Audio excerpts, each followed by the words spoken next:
I'm so excited and I just can't hide it.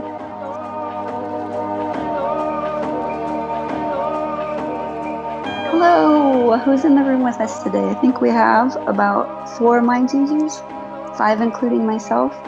This is Missy Nomer, and I wanted to say hello to Dreameater, who we have on today, another minds user, as well as Brett's Capo and Cartman1 and SatoriD.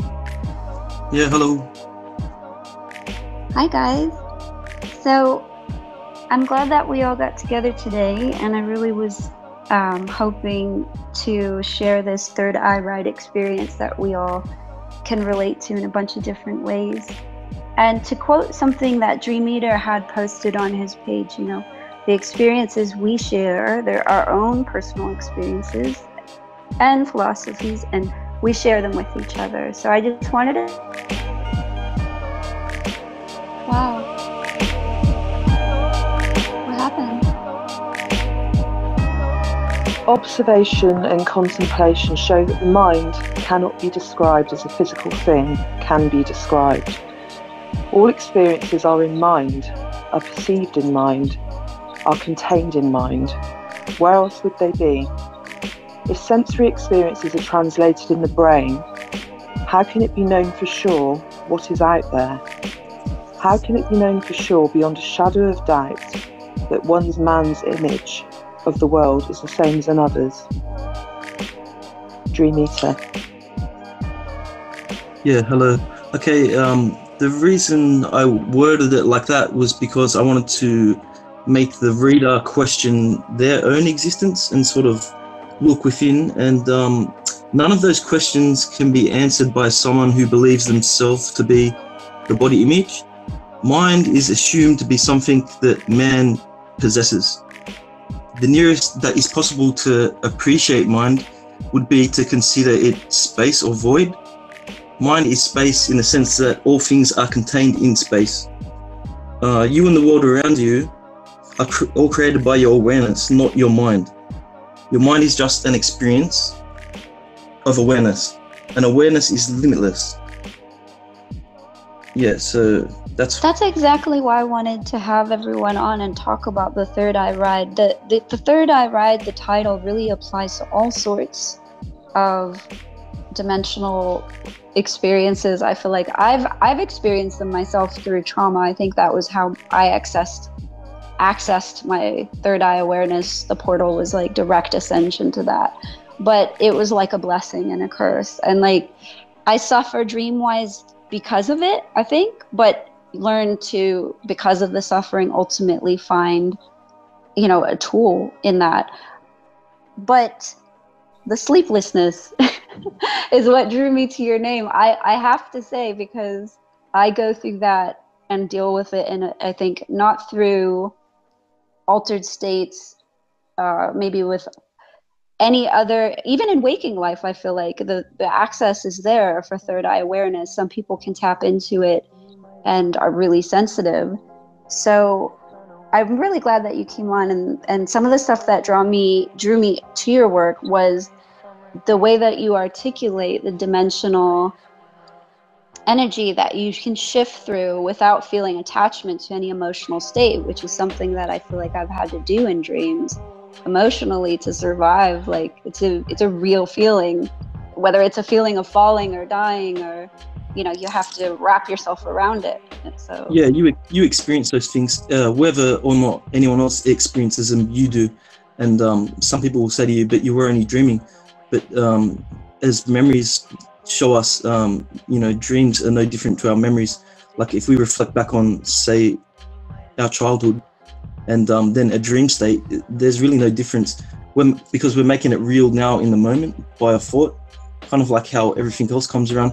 And I can relate to how you said you sort of got trauma from your dream experiences, because it did get to a point there where even myself, I was getting lost in my own dreams and sort of experiencing all sorts of you know, traumatic things like dying. Even dying didn't become much of a problem. It was, what I don't like now is lucid dreams and just getting stuck in sort of this feel that there's this just infinite loop playing over and over again. and you can actually get stuck in a dream state where you're sitting there just waiting to wake up, and it's such a strange feeling. That's the state of I would say the majority are loop dreams. Yeah, they're the ones that troubled me the most. But the thing is, as I look back on the experiences, say one that I didn't like, you wake up, out of the experience, and you kind of are pretty upset about it. And as the day goes on, it sort of like, fades into the back of your mind, and then the next day comes, and then, I just look at it as just another experience and just kind of move on. And I think if you get too attached to any one dream or any one experience, you become stagnant and you sort of close yourself off to having other experiences. Because if you're always thinking about just the same dream or the same thing that happened, you're not leaving much more room for anything else, if that makes any sense. I would like to interject for 1 second here and just say that a dream is but a dream, and that you must keep that in mind, although we constantly try to interpret our dreams, and we try to walk through our dreams and use our dreams and eat those dreams right up, right? But, I must say that, there is a part of it that is just something beyond what we can really, I don't know, can you really comprehend it? And what are you going to do with it? That's what I'd like. Well, I think his name it suggests a really good question, which is what I wanted to ask everyone. Literally, could you, and do you, or are you able to digest your dreams literally? Because not just that I have trauma from these types of loop dreams, I have access kind of the dimensional third eye awareness in waking life as a common state because of the trauma that happened as a child. So my dreams are loop PTSD dreams where even though a dream is but a dream is but a dream, to a certain extent what he's saying, I believe I relate to when I'm actually physically going through these things and in this realm. Only my partner tells me I'm sitting up and talking to him at the same time, and I'm describing to him, no, I was asleep, we were in another dimension. So there's definitely something going on in my brain activity where even though it's a dream, I'm still moving, talking, and doing things, and sometimes feel awake in both places at once. Yeah, I think I can relate to that as well. I think when you sort of become aware to a certain degree, a sleeping state doesn't become a sleeping state anymore because your mind or your awareness is never at rest. So, it can be like a double-edged sword because it feels like you don't yourself get any rest because you go from waking life to a dream state where it's as real as normal life. And people that aren't having like in-depth dreams where you can actually taste and touch and smell, which is completely possible because I'm telling you, that's like, you can either believe me or not, but that's the dreams I have. Like if I'm eating in my dreams, I can taste the food. Mm-hmm. This is important. Like you said, like some people, like this is the key. You said if they get to the point where this point of sleeping state is sleepless, which is what I've achieved at having PTSD so severely, then it's a waking state, and that's when being awake becomes confusing because I really don't know if I'm still dreaming. And it is very active, and can be very, very confusing. And there's times where I have precognitive dreams. I've talked with Frets before. We've talked about that. And that's almost, a combination of things that you expect to happen and being somewhat in a little bit of a time rip where you're either having a precognitive feeling or thought, or perhaps it's meshing with a dimension that's literally right alongside you, laughing at you. Yeah, it's a tough ride. The precog dreams, I have a lot of them, and it makes me question: am in these dreams? Am I thinking about something's going to happen, or am I actually programming what is happening in reality? Now, you see, our egos can't program something, but our awareness can. So if perhaps these precognitive dreams aren't really sort of you looking into the future, but perhaps you programming things into reality. And you've got to face your own self for all that, my friend. So let's ask Fritz, that's a good point. Let's ask everyone else, like, can you digest your dreams? And do you eat your dreams? Are you an eater of dreams? Some people don't remember their dreams. Oh, I do everything with my dreams. It's pretty much, but at this point in my life, I've learned how to control my dream state. And for the most part, my dreams are a walk in the park, because I've had too many nightmares in my many years.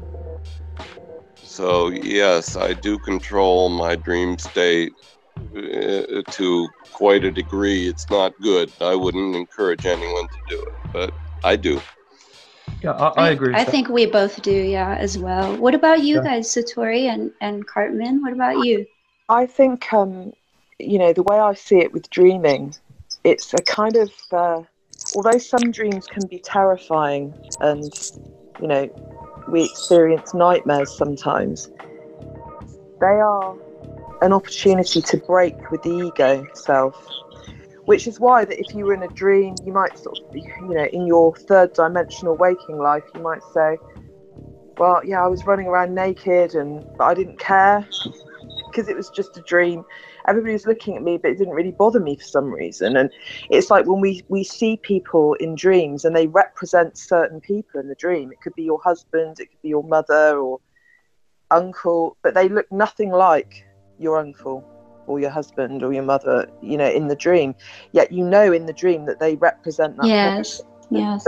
But the point I was going to make was, things can happen in dreams. It's like you can experience things. You can break from the ego. For example, I use the example of having a dream of being naked and not caring about it in the dream. Yet if you were alive and you suddenly woke up somewhere and you were naked and you were in public, you might be embarrassed. But the only reason you're embarrassed is because of your ego, because society tells you that it's not normal to be naked in public. If you didn't have any ego, you wouldn't care.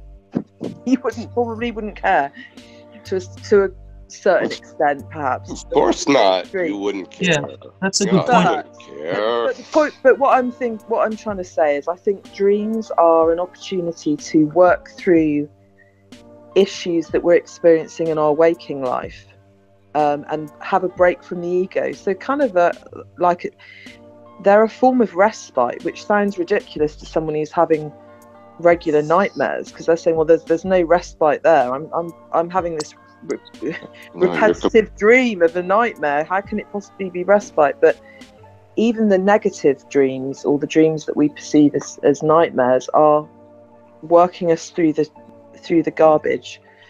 So I think that would be my view on it. I feel that it's a chance for us to break from the ego self as a kind of a practice. I completely agree.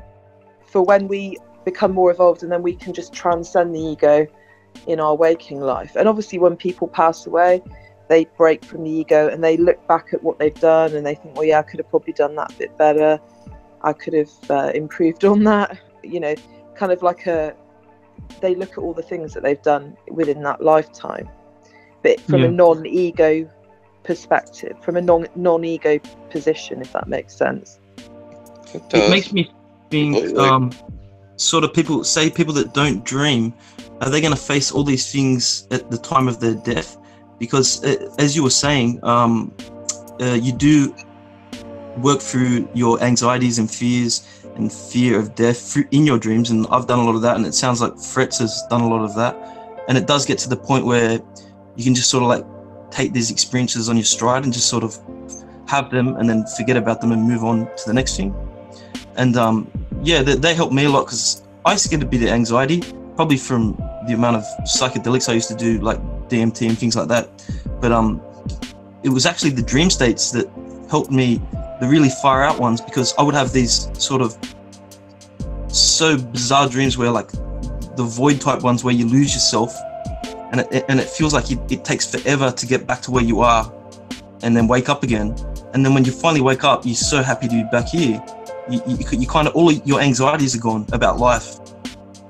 Definitely on DMT. I mean, but you know, there is the other spectrum of it too. You know, you can go the natural way, and not to say DMT isn't. I won't say that at all.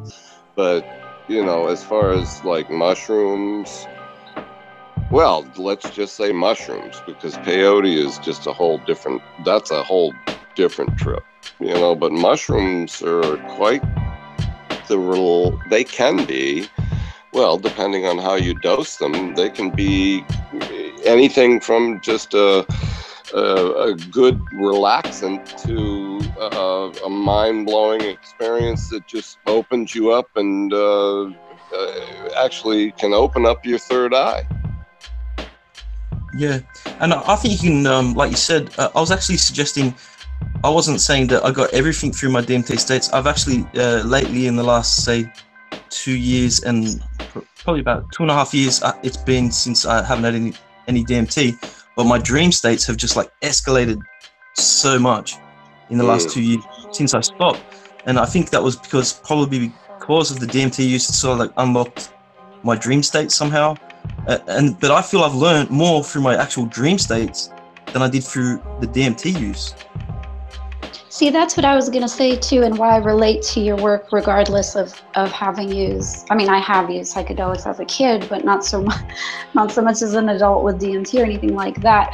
But what Fretz was saying, there's certain access points you have, like through trauma, like I did, where the third eye awareness was very prominent for me.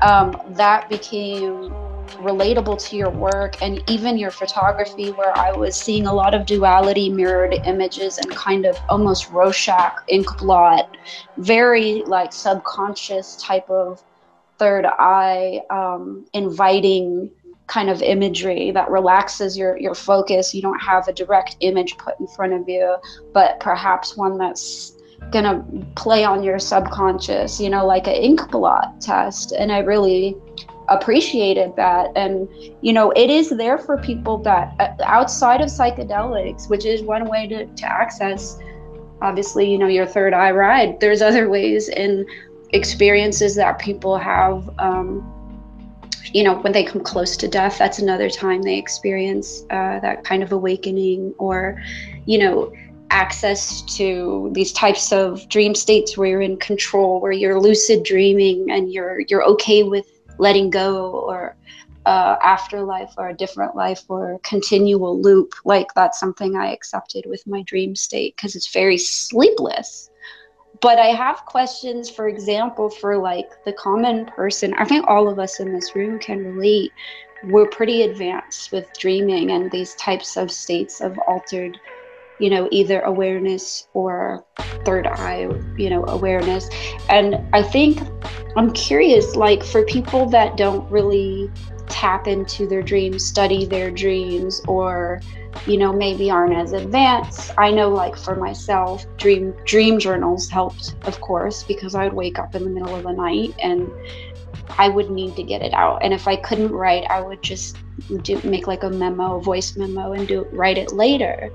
But as far as helping other people get to the point where they're not just keeping dream journals to start, but moving towards like lucid dreaming or navigating in that state, is there anything that you can recommend besides that? Because you're saying that you've actually had more breakthroughs in not necessarily the use specifically of the altering substance, but necessarily more of the ride of the dream state. And that's interesting to me. Yeah, well, like I said, when I stopped, say, exploring with DMT, it's kind of weird how it's like my dreams just picked up where I left off with DMT, and it sort of made me face my problems even more. See, because with DMT, when you have it, you're completely lost from your ego. But with your dreams, it's a lot more harder to sort of work through your ego. You have to dig at it slowly, and you know, you do it gradually. I think that's what I mean for people that are not using these advanced tools, right? That are maybe dream journaling and trying to move like through the steps of maybe self-reflection or studying their subconscious. Are there other things you recommend that you've tried? Because I think getting more people to focus on their dream state and take it seriously is really key. A lot of people dismiss dream state like it's nothing, and I think it's a huge tool for understanding humans and the subconscious and everything. Yeah, well, sometimes I wonder what would happen if everyone was having, say, as in-depth dreams as like we are, or as in-depth dreams as I do, because you wouldn't have people sort of going to psychiatrists or psychologists for like help and that sort of thing, because I mean, it becomes like a contradiction. Why would you go to someone else to fix your problems, your internal problems that they can't help with? I mean, the only way you can work through your problems is by facing. I agree with you completely and say that this is a big reason why I think it's a slippery slope to go to psychologists and therapists and things, especially when they practice so much infiltration of the mind. Including the last time I spoke about this, when I walked into my last new therapist's office, they offered me hypnosis, even after I said I survived a form of mind control. And then he goes on to tell me they're not linked or related. Now, I thought this guy either doesn't know what he's talking about, or he's just trying to, you know, make it, maybe he thinks I'm naive. So I say to him again that I'm really not interested. And then he goes on to say this: it doesn't hypnotize you completely, it just puts you in a more relaxed. And I stop him because I say that is a form of putting you in a suggested state, is a form of mind control. I'm sorry if you don't understand. And I had to be like, no, thank you. So it is a slippery slope. Yeah, you're right. It is. Yeah, I've kind of I've been to like, I kind of went to a psychologist for fun, and they basically, it ended with them telling me, oh well, I was saying to them like, how can you help me? And they end up agreeing with you, because ultimately they can't. I like getting them to admit it was like a hobby of mine that they can't help me, and then they're saying, well, why are you here then? You know what I mean? You sound like me. You want to know what my answer for them is when they say, oh, you seem like you have like done, you're so advanced with like the things that you deal with, and it's always entertaining to them, and I find it kind of funny. And so when they ask me, well, then why are you here? Because you seem like you're so charming, or, you know, like you can articulate what you go through. I say, no, it's more the symptom. Don't actually help. It's more helpful to enter the Imaginarium. That to me was something that, as a gift SatoriD gave to me, extended that, finding that spark in the darkness. Like literally, there was one day I came out of the ER and I was like, I feel like I almost died. And I was just like, I'm just going to enter the Imaginarium in my mind, you know, and I did. It was the day I met Cranky and got him on Minds. He's been posting every day since then. What's up, Cranky? You know? So it was another alternative to dying, which, by the way, sleep, I think, is what represented by Morpheus, right? No, his Hypnos is was it the son or the brother of? I know they're related, death and sleep. And one of the things I did hear was if our bodies didn't go into dream state, we would die because our body couldn't handle it. And I think that some of us experience this while sleeping. It's no longer restful, like you say, you know. And we learn to play with it. Like you and I don't have attachments to it. And I know SatoriD, he's had some really interesting ones. I've never imagined visiting like an ancient civilization or anything like that. But those types of things I find fascinating, because I deal with all the dark loops and portals and cycles and dual dimensions. But that's okay, because that's just what I got used to. It wasn't always like that. You know, sometimes there's a break in that, but it is a tool, you know? Well, I think this goes back to digesting dreams. It seems to me in regular, what I will call like regular dreaming, it's kind of like defragging of the mind. And it's like, it seems when you view the regular like dreaming, it's putting like memories with new memories, but it goes to this digesting of dreams, is kind of digesting of these unconscious tape loops that are maybe tethering you to your ego or to something. Because I've had several different dreams, and much like Dreameater, my most important, maybe lack of a better word, visions and or lessons have been taught to me in my dreams, even though I have done a fair amount of psychedelics. Same.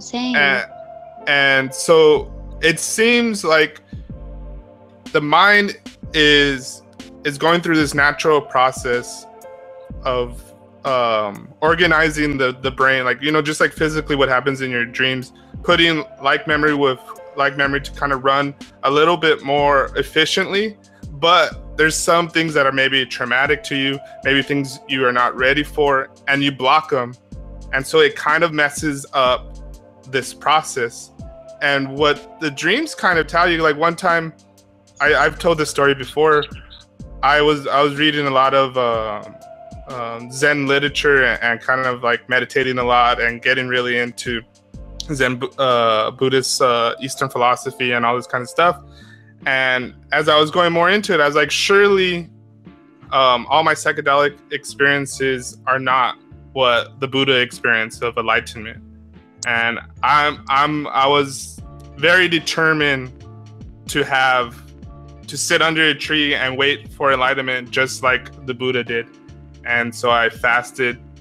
I only had water, and the first day was really hard because my mind was just like going all over the place. Second day was fairly easy.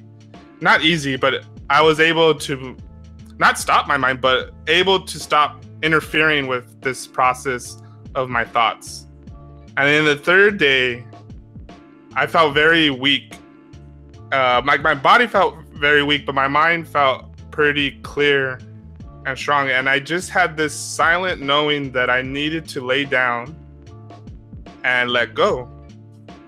And so I laid down and I put my hands over my chest, and I never blanked out in consciousness. My consciousness started to float above my body. Like, my experience of it was that I was viewing my body in third person, like me laying down right there. And then I started to view my backyard. Then I started to view my house, my neighborhood. Then, like, the West Coast, then the United States, and kept on going further and further and further. And I had no thoughts. It was just this kind of going with the flow. And then it's kind of funny, guy. I get like stopped by some shadow entity, and it didn't voice anything to me, but there's this intuitive understanding that it was kind of like an ancestor or somebody that I had familiar relationship with. And it told me, what are you doing? It didn't tell me, it just communicated non-verbally to me, like, oh, you shouldn't be here. I was like, but no, I kind of didn't, it wasn't words, but I just commuted this feeling that, no, I want to go to the white light. And then it said, no, you're not ready for that. You shouldn't go. And the experience had no words to it. I'm just piecing it into words to communicate it to everybody. But as the minute I got closer to it, and there was something in me that was like, oh, what about, you're never going to see your family again. Like, there was this other silent knowledge, this intuitive knowledge that, oh, I'm not going to really see anybody again, like my grandma, my mom. And with every thought and feeling, it kept pushing me back until I went back into my body. And then which is funny because later on in other experiences, I had the same physical sensation when I came back. It was tingling, like a tingling when your leg falls asleep, but of the whole body. And I kind of like freaked out a little bit, and I was like, oh, I just need to go eat. Like, I don't think I have time to like process what just happened. And then I was like, oh, I think I went too far. And then, but later, upon reflecting it was like an allegory of, because later I had several different dreams in which it was like kind of the same thing, but it was illustrated differently to me. And from there, it seems the dreams are trying to let you process your awareness and your ego, so you could so that you could so that you get access to this. I guess the best way for me that makes the most sense. That's to me. That's a good word, access. Yeah. The non-local awareness, the non-local consciousness, because I kind of view everything as consciousness. I think consciousness is a seamless everything. And it goes to this old term of the dreamtime or dreaming that a lot of indigenous cultures had. And if you take what they're saying and maybe take away a little bit of the myth, but the essence of what they're saying is that dreamtime, the void, is where everything came from, and that this dreaming is the place of where creation started. And they go into stories exactly how modern science talks about how the Big Bang started, how in the void, all of a sudden the From dark nothing came something. Yeah, the void or the darkness, the spark in the darkness started to illuminate, and then it exploded, and it started to do the dance of Shiva of creating and annihilating and creating and annihilating. And I think because I kind of view things fractally, that our individual experiences and awareness are this kind of similar thing of this creating and annihilating, creating and annihilating of certain experiences. And this is kind of goes back to what Dreameater was saying, I believe, about not to get so caught up on the dreams or expecting it, kind of like what I view to not cling in the Eastern philosophy. It's not that you ignore it, is that you feel it, so you experience the experience so fully that you're ready to let go and go on to the next one. So there's another great saying that says, the dream is not real, but the dreaming is. And this kind of goes into whatever you're... That's a really good one. That's what I've been trying to explain, that it may not be a real thing, but to the person having the experience, it feels very real, especially if it's traumatic. That's the best. Yeah. Right I can relate to a lot of what SatoriD said, what Dan said, especially with the sort of going to that boundary in your dream where if you went any further and you are actually invited.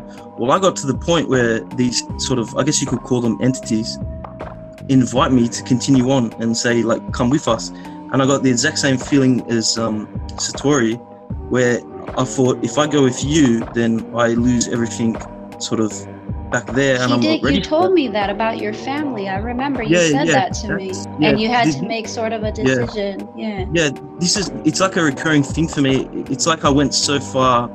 I mean, I'm just speaking from my personal experiences, and people might interpret it another way, but it's like I went so far beyond at least to the boundary of who I am as a human being, that I went off it and then was invited then to say, okay, well, if you want to move on now, then you have to leave that behind. And I was like, well, I'm not ready to leave that behind, then, you know, and you end up waking back up here. And then that's where it makes me think about death. Like maybe death, you won't even remember your death in the way that you won't physically, you just transition to somewhere else and not even know that you had left anything behind, and sort of forget that was ever there. That's something that I really wanted to bring up too. And I know, SatoriD, you were in the middle of reading something, because I still want to hear the other part of it too. And the thing that is weird to me is what you just said applies to kind of what we were dealing with. Okay, so when we said in our last chat, we were talking about, I think the direct question you said, what happens to the ego after death? Does it go on? And I remember when I'm talking with you about these concepts, about the spirit and protecting spirits, and we've talked about reincarnation and rituals in the past, that people went through these processes that were violent and horrific, but did they need to? And I was saying, like, maybe they did at the time, you know, to access this. Now we have a different ability to access this information. But specifically, in walks the scorpion, right? And I say to you, we just practically summon this little dude, because there's a couple things that I follow other than signs from animals, because that's, to me, just being connected with your surroundings.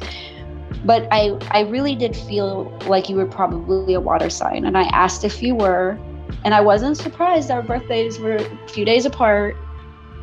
And I said to you, after, you know, asking if your partner was a water sign, I said to you that I wouldn't be surprised if her birthday was the same as SatoriD's, if not off by a day, right?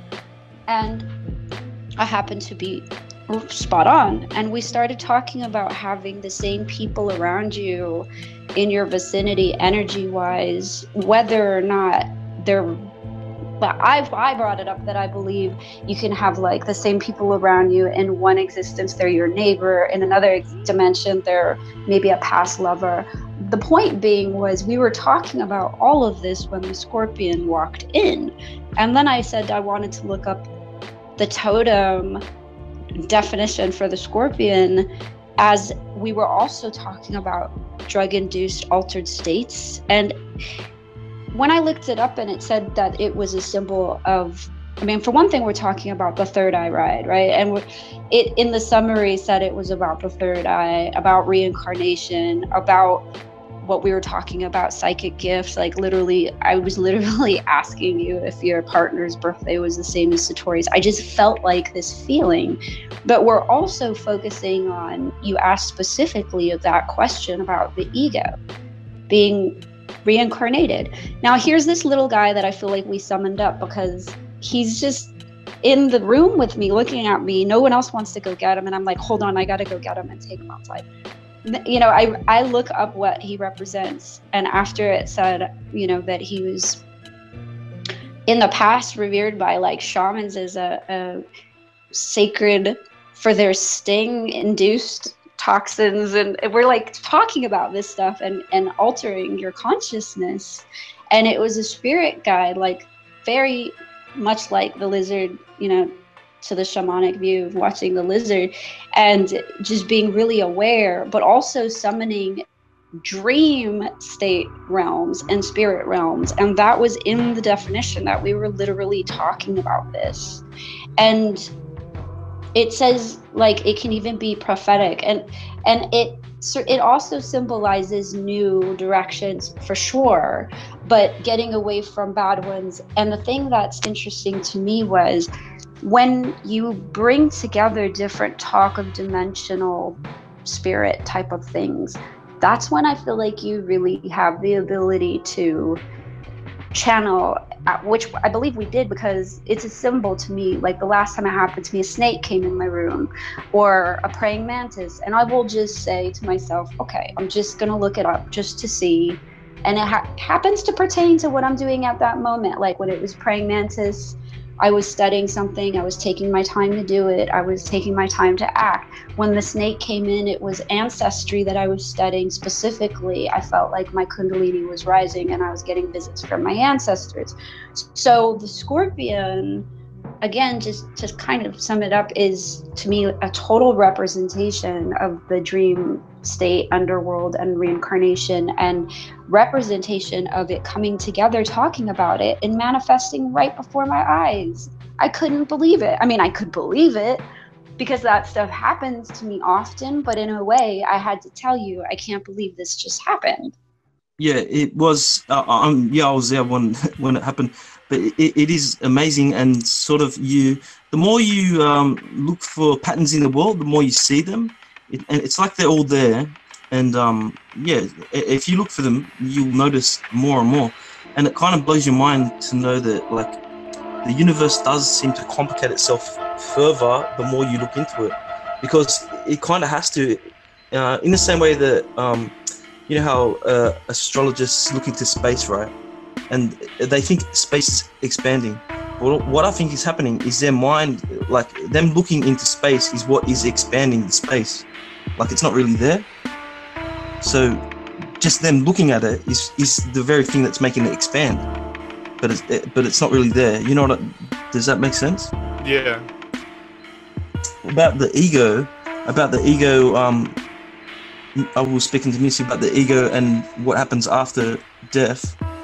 I think perhaps your awareness moves on to something else, but that's not to say that you as sort of like, say, Damien or Dreameater as an experience will still exist and will still be experienced by awareness, but awareness will just be experiencing something else, or from perhaps it'll experience it from like my wife's perspective, or like what I'm trying to say is you'll never know what you're going to be looking at next. You know what I mean? Or the scorpion. That's how I took him. I said that was a symbol to me of how it can manifest. You can be manifest in another like form, not necessarily. I mean, who's to say if he has a little ego? I can't say, but I feel like in some way the energy is put back in, whether or not it's the ego that survives. I don't think the ego can survive that. I think that unless there's some trauma that happens where you're caught in between a state of confusion as a soul, like I do believe that can happen. And I don't even mean religiously. I just mean like if something traumatic happens and you're in the middle of doing something very important, right? That you can be kind of caught in a weird in-between state. And one friend that I have that passed away, I remember they came to me in a dream. I think I was telling you this. And I was living at the time in a woman's house, a Haitian woman. She said in her culture, it's very traditional, that usually happens and comes to the youngest in the house. And the reason for that is they're the most open, energy-wise. And I happened to be taking a nap in her bed when he came to my dream. And we had a conversation, and there was a message that he told me to give to someone. So I ran down the stairs while everyone's putting together his memorial and freaked everyone out, because when I wake up, I still feel like I'm dreaming. Like I said, it's one prolonged dream. So I walked down the stairs half asleep, run into the main room. They're planning the funeral services. It's the family of the guy who passed away that I'm dreaming of, who was my ex of like 10 years, his best friend. So he just randomly came to me to give me this message. But when I ran down the stairs, I said this, and it shocked everyone, I'm sure. Their faces look like they've seen a ghost. I said, I just talked to so-and-so, the person that just died. I just talked to Eddie. And the woman, everyone was horrified, their faces, because his family was there. I think there was confusion off the top. But the woman, the Haitian woman, grabbed me by the hand. She pulled me aside and she said, in my culture and traditionally, this is really important. Please tell me the message that he gave you. It usually comes to the youngest in the house. My daughter is away. You were in her bed. This is very symbolic to me. So I broke it down for her and I told her the exact message. It turned out that this message that I received to someone, I didn't know who it was. It was a friend of his that he had been trying to get a hold of, that he grew up with, who later became a cop. He didn't actually say goodbye to him before he had died, I think because he was suffering from like a paranoid delusional state. It makes sense, if he was in law enforcement, he wouldn't have reached out to him. So in my dream, he simply wanted me to tell him that he's sorry that he didn't contact him. And this was someone I didn't know. I didn't know the guy who became a cop. This was after I shared the message to the friends and family.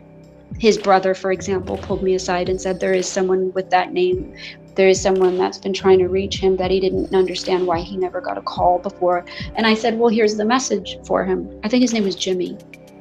My point being, it made sense to me later if this person became a law enforcement officer, that my friend was suffering from a paranoid delusional state and wouldn't have, before he died, reached out to him to give him the message himself.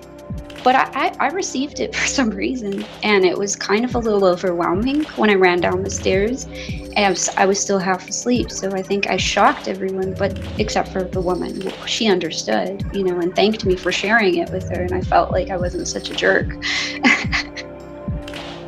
Yeah, I guess that comes down to sort of like, that whole shamanic thing where you're going into wherever that information can be accessed and then pulling it back. And then, relating it in waking life. And that comes, I guess, I don't see the difference between sort of that and the sort of precognitive type dreams. I mean, it's all the same sort of thing in the sense that you're getting a message from somewhere. They do feel the same to me as the precognitive ones. Yeah. It's like receiving a message, very much like that. You're right. It's like receiving a message and then it's applied, or then it's made real in waking life.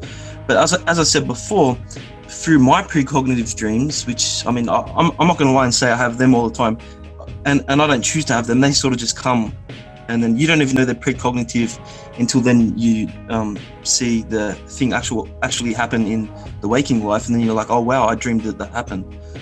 What was that? I was going to say that I thought to myself at one point, after having all these precognitive dreams, I thought, is it my awareness that's like sort of stitching this stuff into reality? I mean, there's no way of us knowing. So that's what I was going to just say that. So there's a part of you that knows that in a way it's kind of like perceiving all realities at once, right? Like we've all said that. I think that we feel like it's a form of infinity in a way, but the awareness of the levels of it are what I think create a duality or confusion, or sometimes more than a duality. Is for me, I can be, like I said, talking to my partner while I'm dead asleep in a dream that I'm in another realm, talking with people and lucid and all sorts of characters, and my partner will say, no, you don't remember, we were talking, I opened the window, I turned on the water, you got out of the bed, we were awake. I said, what? Like, I was like, that happened? So yeah, it's definitely, I think, like a tool for people to use if they can access that kind of awareness, but at the same time can be overwhelming. Fretz did say, like, it can be what a ride, right? Like, to have sleeplessness where I'm stuck in loops. But if I didn't accept, to a certain degree, the learning of letting go, and that it not being loss of self, more just the ego, or the, you know, that it really becomes liberating and a tool for, I think, like SatoriD said, access is a good word, because it's, a lot of people can claim awareness. It's an access tool to maybe more awareness, or something that they didn't even know was defined as awareness. The point is, it's there. Some people can access it, you know. And the third eye ride to me was definitely something that I thought encompassed dreams, awareness, dual realities, and having altered experiences from it. They're all pretty much related really to, you know, exploring the mind, and that's how we met. And I was drawn to your post on, you know, what can the mind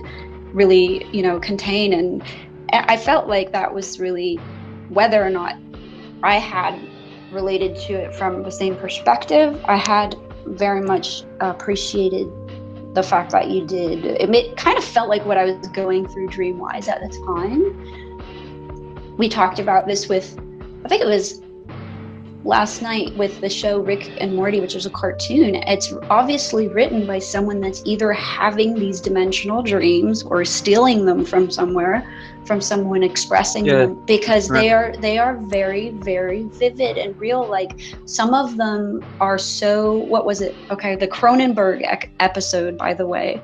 Remember when I brought up to you Cloud Atlas, that movie that I said where it was the same group of people around each other? I didn't really like the movie. Okay, but it's something about the same group of people being around each other, reincarnated in different ways, where like I said, one person is your neighbor in one life, in the next dimension, like sci-fi dimension, they're like your girlfriend, and then like in the old-timey dimension, they're like your mom. And so anyways, the point being, I didn't like the movie, but I did notice in Rick and Morty, right after I asked you yesterday about the day before that about the movie, if you had seen it, that Rick and Morty said it and did a spoof on it, and I said, what the A? Like, I was like, literally like, okay. So I was watching it, and as I started watching it further, I realized their main thread, and this is big, is it starts out with an hourglass flying through the space. It's infinity. It's literally loops of dimensional time and awareness. And I really love that it's so ridiculous and at the same time kind of spot on, with kind of embedding some kind of reality to what it's like to experience this if it's extreme for somebody. And if you feel like you go to those places, like he says in the Cronenberg episode, he goes, we can go back at any time. We might as well enjoy the effed up version of it for a while. And that, to me, is something we talked about. When you're in the dream and you already know at some point you can just bail, and you already accept the reality the way that it is, you know you can leave at any time. There's no real tremendous feeling of fear. You know, there's not. So I liked when he said, yeah, we can just flip the switch and go back at any time. That's not even a big deal. Why leave now? What's the hurry? So I like that. That's exactly right, yeah. I mean, some people, you see a lot of it, people sort of crying out for help. I mean, I guess they're not happy with their lives and this and that. When I look at it from my perspective, I'm not ready. Like, I'm having fun. You know what I mean? I'm having fun in my waking life and in my dreams. I see it as all sort of one big experience. I don't think we can rush this, you know what I mean? We can become aware of like different levels of, like SatoriD said, we can access these different levels of awareness. You're kind of complicating your I don't know if that's the wrong word, maybe, I don't know if we're complicating our lives or making it easier, but yeah,